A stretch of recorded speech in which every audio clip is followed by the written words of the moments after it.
માંગરોળ તાલુકાના વાંકલ ગામે ભાજપના શક્તિ કેન્દ્રના સંયોજકો અને બૂથ પ્રમુખોનું સંમેલન યોજવામાં આવ્યું હતું.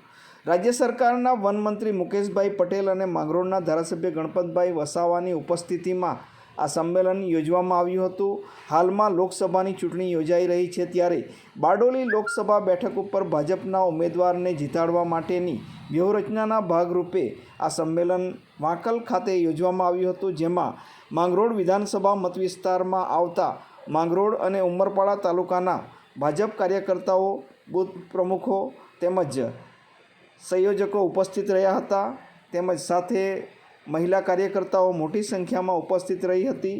માંગરોળના વાંકલ ખાતે આ સંમેલનનું આયોજન કરવામાં આવતા જિલ્લા ભાજપના પ્રમુખ ભરતભાઈ રાઠોડ તેમજ અન્ય હોદ્દેદારો ઉપસ્થિત રહ્યા હતા અને કાર્યકર્તાઓને માર્ગદર્શન આપ્યું હતું. આ સમયે માંગરોળના ધારાસભ્ય શ્રી ગણપતભાઈ વસાવા અને મુકેશભાઈ પટેલ ઉપસ્થિત રહ્યા હતા. નમસ્કાર.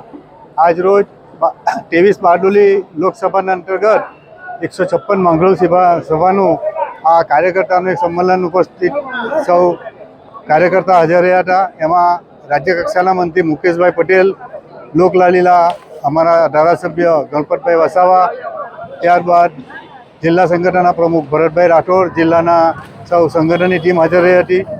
તો આજ રોજ સંકલ્પ લીધો છે કે તમામ બૂથના કાર્યકર્તાઓ મતદાન કરાવી અને ભારતીય જનતા પાર્ટીને 50,000થી પણ વધારે લીડ અપાય એવા પ્રયત્ન કરવાના છે. આજે હું તમને આ ચેનલના માધ્યમથી એટલું ચોક્કસ કહીશ કે અહીંયા બૂથનો કાર્યકર્તા જો સારી રીતે મહેનત કરીને મતદારોને મતદાન સુધી લઈ જશે તો એનું પરિણામ જરૂર મળવાનું છે. એનું કારણ એ છે કે મારા આ માંગરોળ તાલુકાના પ્રવાસ દરમિયાન મને જાણવા મળ્યું કે બાજુમાં આ વાંકલથી 4 કિલોમીટર દૂર એક ખરેડા કરીને ગામ છે. તો ત્યાં હું મિટિંગ માટે ગયો હતો, મતદારોને મળવા ગયો હતો.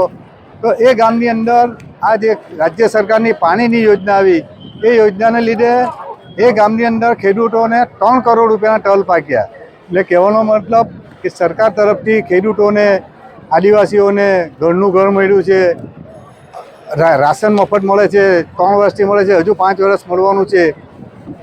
વડાપ્રધાનની યોજનામાં દર વર્ષે 6,000 રૂપિયા ખેડૂતોના ખાતામાં આવે છે.